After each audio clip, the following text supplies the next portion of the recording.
Hello, everyone. We finished our one-on-one reviews, the first ones at Dyco, um, and we had some amazing results, both with employee reflections and employee feedback from me as a leader, and the culture evaluation section. So, just to go over the structure of how we do our one-on-ones for those who aren't familiar. Um, the one-on-one format goes employee self-reflection, so they list something they're proud of or the strengths they feel they bring to the team.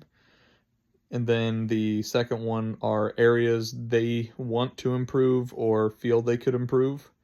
And the third portion of this is their expectations of themselves going into the next review.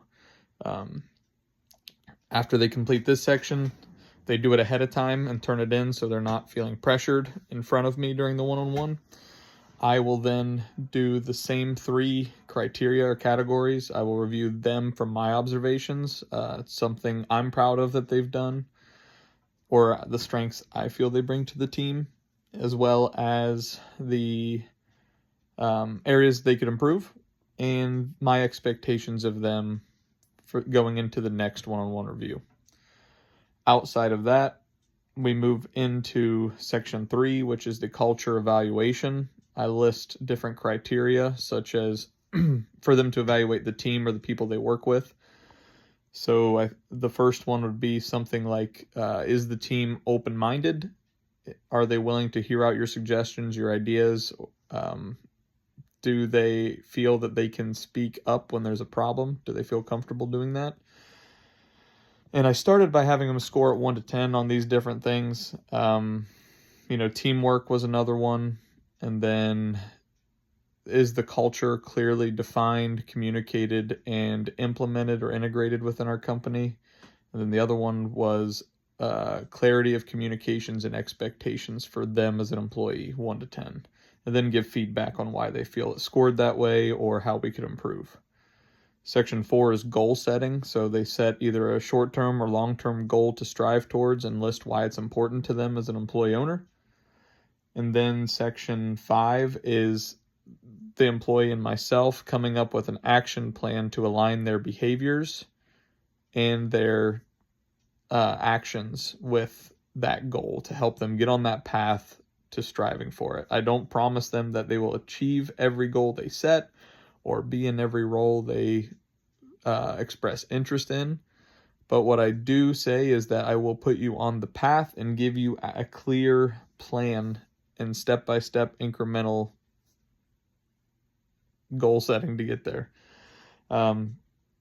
After that's complete, section 6, my favorite section, is the employee feedback to me as their leader. So it's the same criteria I went over in the beginning with them, and had them reflect on. They will evaluate me at that. So they will say something that they feel I do really well as a leader, or the strengths I bring as a leader, areas where they would like to see me improve or feel I could improve, and their expectations of me as a leader going to next review.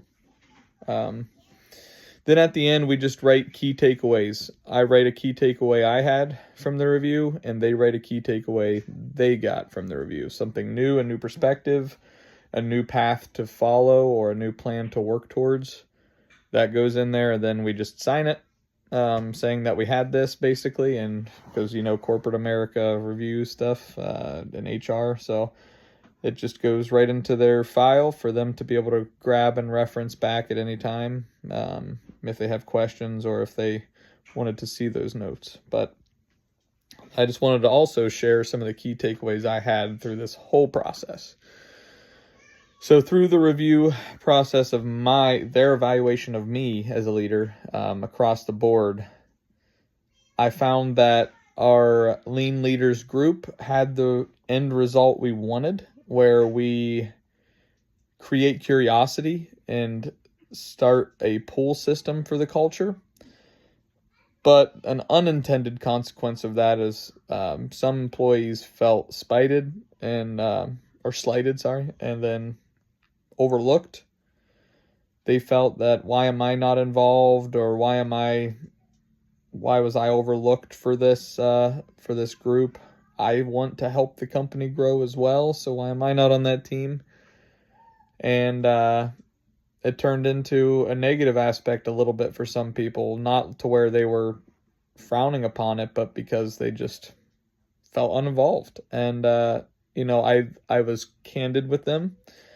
I let them know that this was not the intent, but the result is what we were trying to do. We wanted you to be curious. We wanted you to tell us that, yes, hey, I'm interested, I'm in, help me. How can I be a part of this? How can I make my area look like that?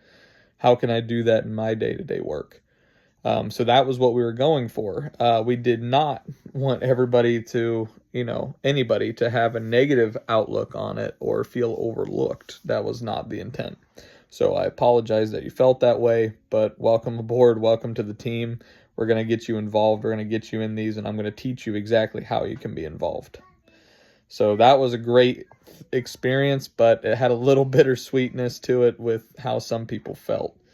I'd say it's about 10% of the people felt that way, but a lot of people, I'd say 60% of people were curious about the group, but right around that first percentage is what they felt in terms of how they overlooked.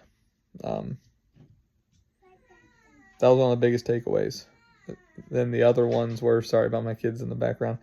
Some of the other ones, the other takeaways were that our culture is great and we have a great path moving forward and a foundation, but it's not defined. Like, we can't see it physically written down, what we're trying to do, to where we can reflect on it every day. We can reference back to it and use it as a training tool or a guiding tool for new employees and existing employees. So that's an action item I'm taking.